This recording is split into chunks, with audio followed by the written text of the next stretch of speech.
ఈ సమ్ చూడమ్మా, ఈ సమ్ను మనం 17ని 221తో మల్టిప్లై చేసి మనం 3 యాడ్ చేస్తాం. తర్వాత 17 330తో మల్టిప్లై చేసి 1 యాడ్ చేస్తాం. 34ని 441తో చేసి మనం 3 యాడ్ చేస్తాం. ఇలా చేస్తే సమ్ చాలా టైం పడుతుందండి. ఇలా సమ్స్ ఇచ్చినప్పుడు ఏం చేస్తారంటే ఈ 3 వాల్యూస్ని ముందర ఎడిషన్ అయితే ఎడిషన్, సబ్ట్రాక్షన్ అయితే సబ్ట్రాక్షన్ చేస్తామండి. జస్ట్ మనకి ఏంటంటే ఇవన్నీ యాడ్ చేస్తే ఎంత 4 వచ్చింది, తర్వాత మళ్ళీ 9 వచ్చింది, తర్వాత అగైన్ మనకి 9 వచ్చింది. సో 994 అనేది ఫిక్స్ అయిపోయింది. ఆ తర్వాత మన మిగిలిన వాల్యూస్ ఏమున్నాయండి? ఫ్రాక్షన్స్ 3/17, 1/17, 3/34 ఉన్నాయి.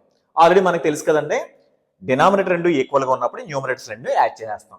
చేసినప్పుడు ఎంత వస్తుందండి? అక్కడ మనకి 4/17 ప్లస్ ఇక్కడ ఎంత ఉందో మనకి 3/34 ఉంది. ఇది ఎల్సిఎం అయినా చేయొచ్చు, లేదంటే కనుక వేరే విధంగా ఎలా చేయొచ్చు అంటే ఈ మనకి 4/17 అన్న 8/34 అన్న ఒకటే కదండి. కింద పైన మనం ఏం చేసామంటే 2తో మల్టిప్లై చేసాం.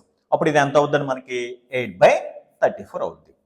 సో అప్పుడు మనం ఏంటంటే ఇప్పుడు 34 ఉన్నాయి కాబట్టి రెండు కూడా యాడ్ చేసేది. సో వచ్చిన ఆన్సర్ ఎంత అంటే 11/34 అంతేనండి. కాకపోతే ఇక్కడ గుర్తుపెట్టుకోవాల్సిన విషయం ఏంటంటే మధ్యలో ఏ సింబల్ ఉందో దానికి సంబంధించిన మాత్రమే చేయాలి. ఇక్కడ మైనస్ ఉంటే దాన్ని మైనస్ చేస్తాం, ప్లస్ ఉంటే ప్లస్ చేస్తాం.